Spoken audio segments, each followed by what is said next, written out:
এই পূর্ণ, তোকে কে বলেছে রে টাকার হিসাব করতে? আমার আমার টাকা আমি ঢের বুঝবো। তোকে আমার টাকা নিয়ে চিন্তা করতে হবে না। যা তাড়াতাড়ি ফ্রেশ হয়ে আয়, অফিস টাইম হয়ে গেছে প্রায়। পূর্ণা আর কিচ্ছু বলল না, কারণ সে জানে এই মেয়েকে কিচ্ছু বলে লাভ নেই, উল্টো একটা কথার বদলে 10টা কথা শোনাবে। পূর্ণা ফ্রেশ হয়ে আসলে ইলমি পূর্ণাকে শাড়ি পরিয়ে রেডি করে দিয়ে গলায় আইডি কার্ড ঝুলিয়ে অফিসের উদ্দেশ্যে বেরিয়ে পড়ল। আজ তোমাকে অনেক সুন্দর লাগছে মিউ, একদম আমার স্বপ্নের রাজকন্যা। গড প্রমিস, একদম হুলপরি লাগছে, চোখ পিরানো দায়ী হয়ে যাচ্ছে। নিজের ডেস্কে বসে কাজ করছিল পূর্ণা, সামনে কারো কণ্ঠ শুনতে পেয়ে চোখ তুলে তাকালো। সামনে দাঁড়িয়ে থাকা মৃদুলকে দেখতে পেয়ে বিরক্তিতে নাক মুখ কুঁচকে গেল তার। অনিচ্ছা সত্ত্বেও বলল, ধন্যবাদ। পূর্ণা বুঝতে পারে না মানুষ এতটা ছ্যাঁচড়া কি করে হতে পারে, এত বেহায়া যে কেউ হতে পারে। মৃদুলকে না দেখলে পূর্ণা কখনোই বুঝতে পারত না। আজ কোথাও যাবে নাকি মিউ? পূর্ণা ভ্রুকুচকে মৃদুলের দিকে তাকিয়ে বলল, ফার্স্ট অফ অল, আমি মিহু নই, আমার নাম মিফতাহুল পূর্ণা। ডাকনাম পূর্ণা। মিফতাহুল ডাকলে পুরোটাই ডাকবেন, নয়তো পূর্ণা। এসব হাফ নেম আমার একদম পছন্দ না, বিশেষ করে আপনার কাছ থেকে তো নাই। আর আমাকে কেমন লাগছে সেটা আমি বাসা থেকে বের হবার আগে না আয়নায় দেখে এসেছি। আপনার কাছে কোনো কমপ্লিমেন্ট চাইনি আমি। যেহেতু দিয়েছেন, আপনার একটা ধন্যবাদ প্রাপ্য ছিল, তাই ধন্যবাদ দিলাম। আমরা কোথায় যাই আর না যাই সেটা আপনাকে কেন কৈফিয়ত দিতে হবে আমার? হু আর ইউ? নিজের কাজ নেই, যান নিজের চরকায় তেল দিন। বলেই আবার ফাইল দেখায় মনোযোগ দিল পূর্ণা। মিউ, তুমি কিন্তু আমাকে অপমান করছো। পূর্ণা অবাক দৃষ্টিতে তাকিয়ে বলল, ইটস মিফতাহুল, নট মিহু। আর মান আছে আপনার? মান থাকলে না অপমান করব? আপনার তো মানই নেই। আত্মসম্মান যদি বিন্দু পরিমাণ থাকতো তাহলে এইখানে এইভাবে দাঁড়িয়ে থাকতে পারতেন না আপনি। আর কাকে কি বলি আমি? তরুণা, সে যাই হোক না কেন, আপনি কি আর কিছু বলবেন? না বলে যান, নিজের কাজে যান, অযথা কাউকে ডিস্টার্ব করবেন না মিস্টার মৃদুল। আর আমি এখন বেরোবো, আমার কাজ শেষ। আপনার কোনো কাজ থাকলে করতে পারেন, আর না থাকলে আমার ডেস্কটা বেশ ময়লা হয়েছে, চাইলে পরিষ্কার করে দিতে পারেন। I don't mind. বলেই পূর্ণা বাঁকা হাসি দিয়ে বাইরে বের হয়ে আসলো। বাইরে এসে দেখে খুব অল্প স্বল্প মেম্বারই আছে অফিসে, বেশিরভাগই চলে গেছে। এই পহেলা ফাল্গুনে হয়তো কেউ নিজের প্রিয় মানুষটার সাথে সময় কাটাতে ব্যস্ত, আবার কেউ ভালোবাসার মানুষের সাথে দিনটি উদযাপন করতে ব্যস্ত, কেউ কেউ আবার নিজের পরিবারকে নিয়ে এই রঙিন শহরে ঘুরতে ব্যস্ত। পিছন থেকে হাতে টান পড়ায় পূর্ণা পিছনে তাকালো। ইলমি ভ্রুকুসকে তার দিকেই তাকিয়ে আছে। কি হয়েছে তোর? এমন রোবটের মতো দাঁড়িয়ে আছিস কেন? পূর্ণা ক্ষীণ কণ্ঠে বলল, মন খারাপ? না, তেমন কিছু না। আমার আবার মন খারাপ? মন আছে, এটাই অনেক। সেটা আবার খারাপ করার সামর্থ্য নেই আমার। ইলমি ডোন্ট কেয়ার ভাব নিয়ে বলল, তোর এই ফালতু পেঁচাল শেষ হলে বল, বেরোবো আমরা। চল। পূর্ণা আর ইলমি অফিস থেকে বের হয়ে একটা রিকশায় উঠল। প্রায় মিনিট 15-র মাঝেই রিকশা এসে জমল জাবির গেটের সামনে। রিকশা ভাড়া মিটিয়ে ইলমি বলল, দোস্ত, তুই এই দিকটা একটু দাঁড়া, আমি এবার যাব আর এই আসবো।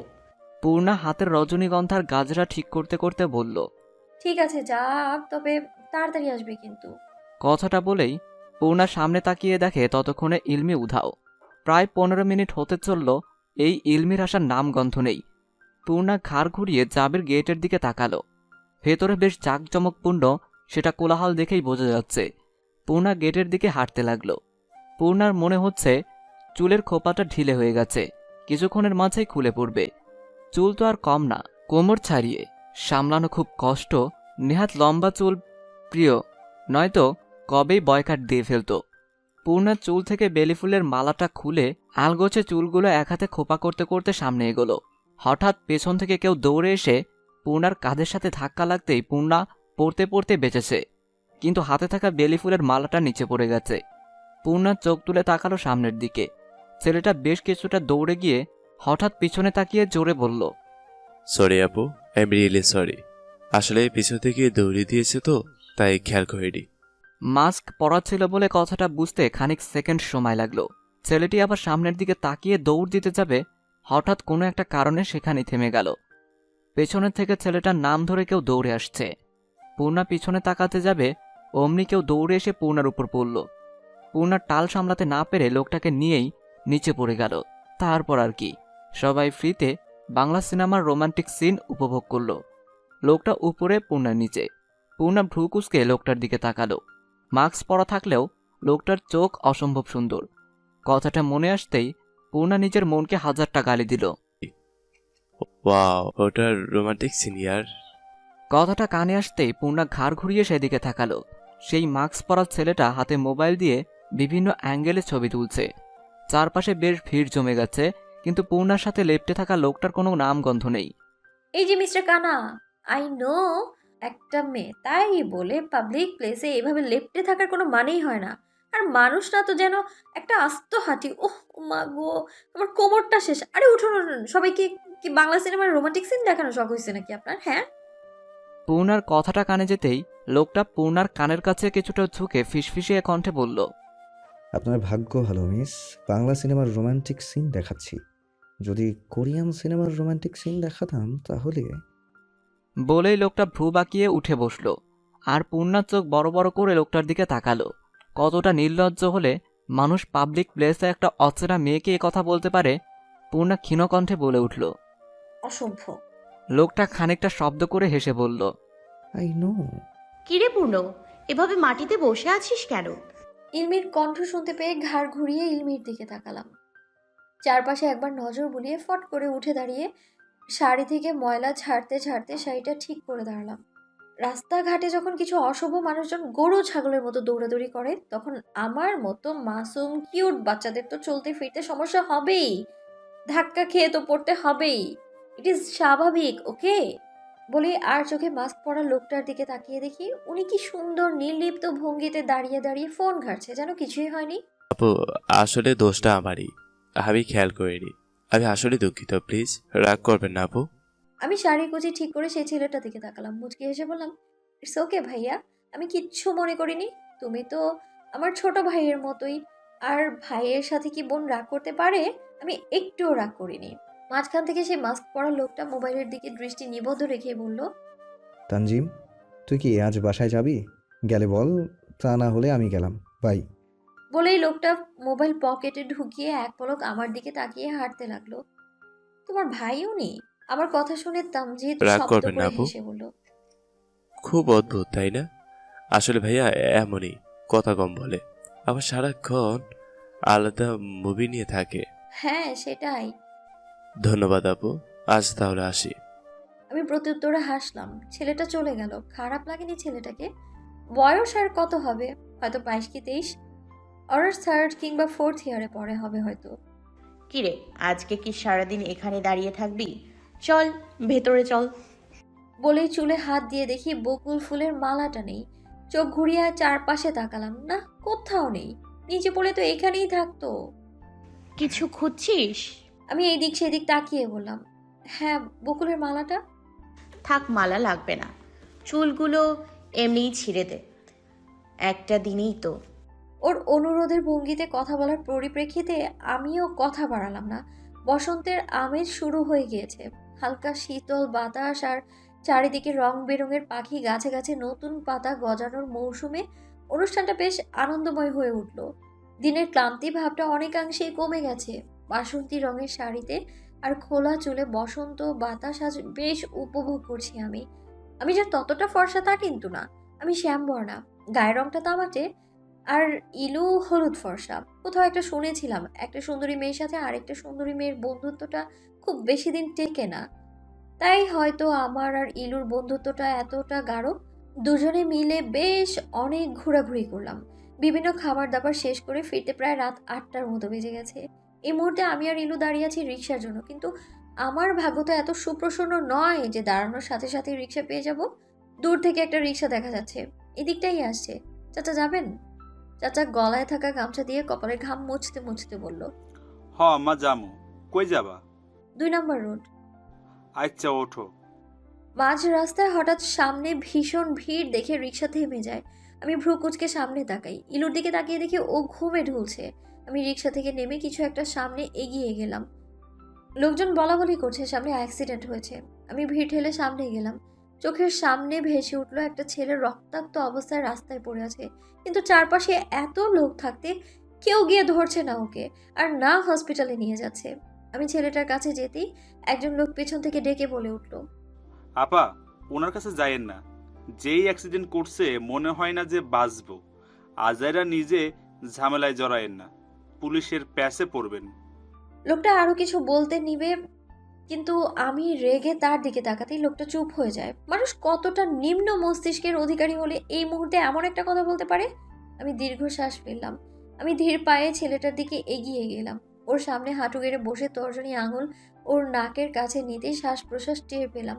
তার মানে বেঁচে আছে এখনো, তবে অবস্থা আশঙ্কাজনক। সেটা দেখেই বোঝা যাচ্ছে।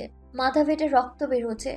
এতক্ষণে ভিড় ঠেলে ইলুও এসেছে। আমি ওকে কিছু একটা ইশারা করতেই ও দৌড়ে সেখান থেকে চলে যায়। আর আমি ছেলেটার মাথা নিজের কোলের উপর রেখে শাড়ির আঁচলের কিছু অংশ ছিঁড়ে মাথায় ভালোভাবে বেঁধে দিই, যেন রক্ত পড়াটা কিছুটা হলেও কমে যায়। ততক্ষণে ইলু রিক্সাওয়ালা চাচাকে নিয়ে হাজির। রিক্সাওয়ালাটাকে ছেলেটাকে রিক্সায় উঠিয়ে আমি আর রিক্সাওয়ালা চাচা হসপিটালের উদ্দেশ্যে রওনা হলাম। ইলু সেই রিক্সার পেছনে পেছনেই আরেকটা রিক্সা নিয়ে কাছেই একটা হসপিটাল, ছেলেটাকে নিয়ে এলাম। আমার সারা শরীর ছেলেটার রক্তে রঞ্জিত। হসপিটালে ভর্তি করে সেখানেই বসে রইলাম। চাচা, আপনার ভাড়াটা কত দিব? আমার কথা শুনে চাচা চোখ ভর্তি পানি নিয়ে আমার মাথায় হাত রেখে বলে উঠলেন, ভালো লাগবে না রে মা, দোয়া করি তোর মতো মেয়ে যেন সবার ঘরে ঘরে জন্মে। এমন সময় ডক্টর বের হয়ে আসে। ডক্টরকে দেখা মাত্রই আমি দৌড়ে গেলাম ডক্টরের কাছে। ডক্টর, কি অবস্থা রোগীর?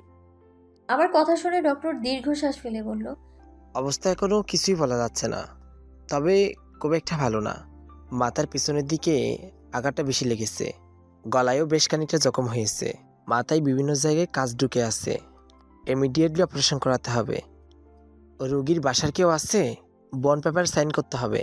অপারেশন করালেও যে রোগী বাঁচবে এমন কোনো শিওরলি দিতে পারছি না, আঘাতটা খুব বেশি পেয়েছে। আমি কিছু চিন্তা না করে বলে উঠলাম, আমি রোগীর বোন হই, কোথায় সাইন করতে হবে বলেন? আমি এক্ষুনি সাইন করে দিচ্ছি। আপনি এক্ষুনি অপারেশনের ব্যবস্থা করুন। জি অবশ্যই। ডক্টর তার পাশে থাকা নার্সকে বলল।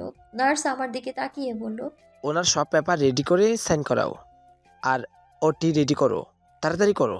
আমি নার্সের সাথে যেতে যেতে পেছনে তাকিয়ে ইলুর দিকে তাকিয়ে বললাম, আপনি চলুন আমার সাথে। তুই এখানে একটু বস, আমি আসছি। আমার কথার পরিপ্রেক্ষিতেই ইলু মাথা নাড়িয়ে সিটে বসে পড়ল। নার্স আমার সাথে যেতে যেতে বলল, রোগী কি আপনার কিছু হয়? আমার ভাই। ওনার আঘাতগুলো খুব গুরুতর। কিভাবে হয়েছে একটু বলতে পারবে? লরির সাথে প্রাইভেট কার অ্যাক্সিডেন্ট। ঠিক আছে স্যার। ফর্মালিটি শেষে ডক্টর ওটিতে ঢুকেছে প্রায় 1 ঘন্টা। আমি আর ইলু ওটির সামনে টেনশনে হাত পা বরফ হয়ে আসছে।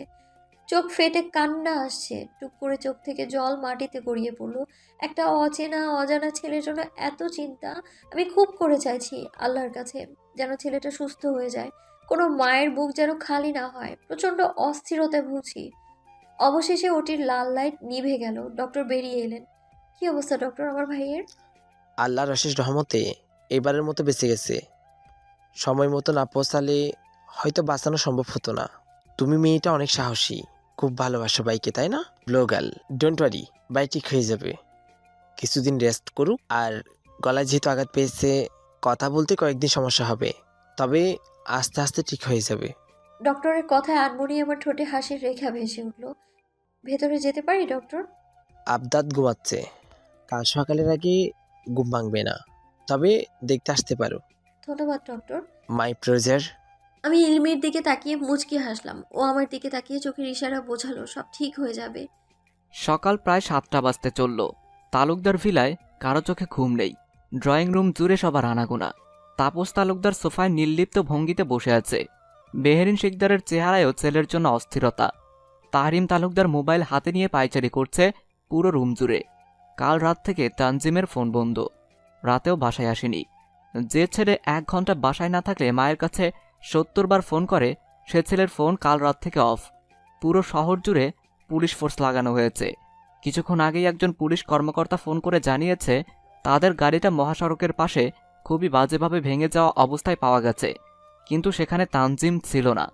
এলাকার লোকজন থেকে শোনা গেছে গতকাল রাতে প্রায় 8টার দিকেই এদিকে গাড়িটা অ্যাক্সিডেন্ট করে, আর পড়ে থাকা ছেলেটাকে একটা মেয়ে রিকশায় করে হাসপাতালে নিয়ে যায়, কিন্তু কোন হাসপাতালে নিয়ে গেছে কেউ জানে না।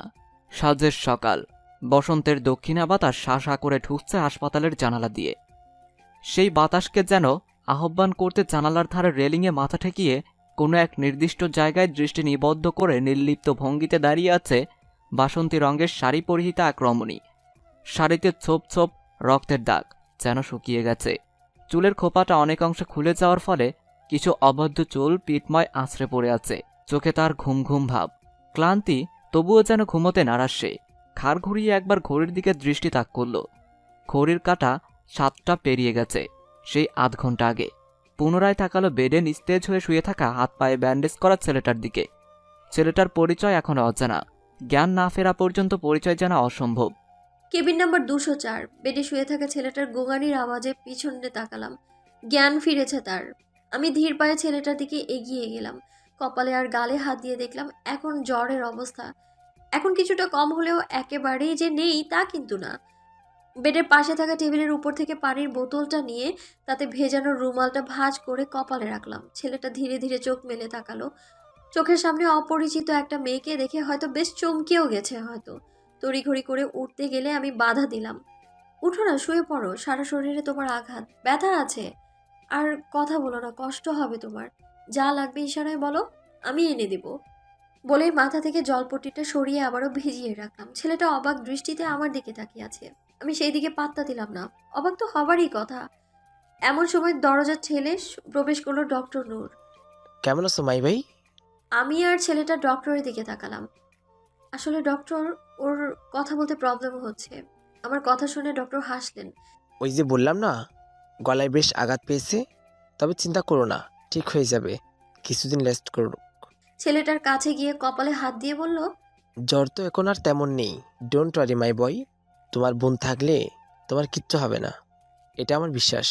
ডক্টরের কথা শুনে ছেলেটা আবারও অবাক দৃষ্টিতে ডক্টরের দিকে তাকালো। ডক্টর কিছুটা থেমে বলল, ভেরি গুড গার্ল তোমার বোন। কালকে ও সময় মতো নিয়ে না আসলে তো তোমাকে বাঁচানোই যেত না। আর সারা রাত জেগে মেয়েটা তোমার সেবা করেছে। মাঝরাতে তো হঠাৎ তোমার প্রচণ্ড জ্বর আসে, আর ও তোমার মাথার পাশে সারা রাত থেকে জেগে জেগে তোমার মাথায় পানি দিয়েছে আর শরীর মুছে দিয়েছে। ভাগ্য করে এমন একটা বোন পেয়েছো। তুমি চিন্তা করো না, চিন্তার কোনো কারণ নেই। ওষুধ নাও আর রেস্ট করো, ইনশাল্লাহ ঠিক হয়ে যাবে। বলেই ডক্টর চলে গেলেন। ডক্টরের কথা শুনে ছেলেটা আমার দিকে অশ্রুসিক্ত দৃষ্টিতে তাকালো।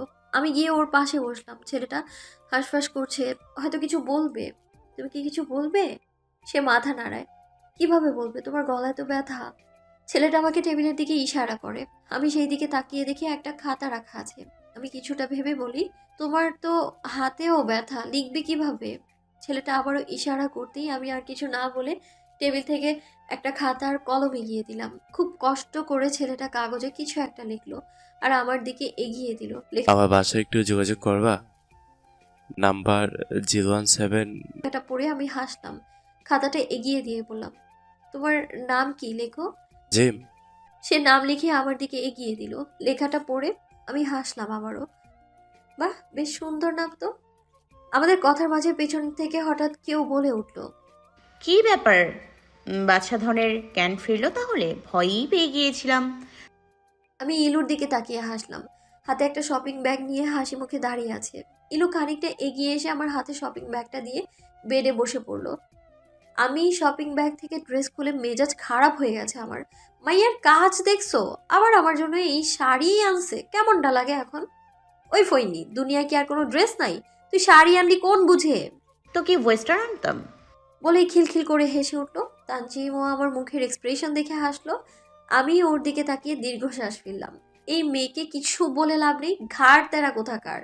আমি ইলুর দিকে এগিয়ে গিয়ে ওর হাতে খাতাটা ধরিয়ে বললাম, তানজিমের বাড়িতে ফোন কর, আমি ততক্ষণে চেঞ্জ করে আসছি। শাড়ি যে আমি একদমই পরতে পারি না তা কিন্তু না। আমি শাড়ি পরতেও পারি, সামলাতেও পারি, কিন্তু এই মুহূর্তে শাড়িটা কমফোর্ট বলে আমার মনে হচ্ছে না। সে যাই হোক, এখন আর কি করার। অগত্যা এইসব নিয়েই আমাকে ওয়াশরুমে ঢুকতে হলো। নীল রঙের শাড়ি আর সাদা রঙের ব্লাউজ পরে চুল থেকে পানি ঝাড়তে ঝাড়তে ওয়াশরুম থেকে বেরিয়ে দেখি কেবিনে বেশ অনেক লোকের ভিড়।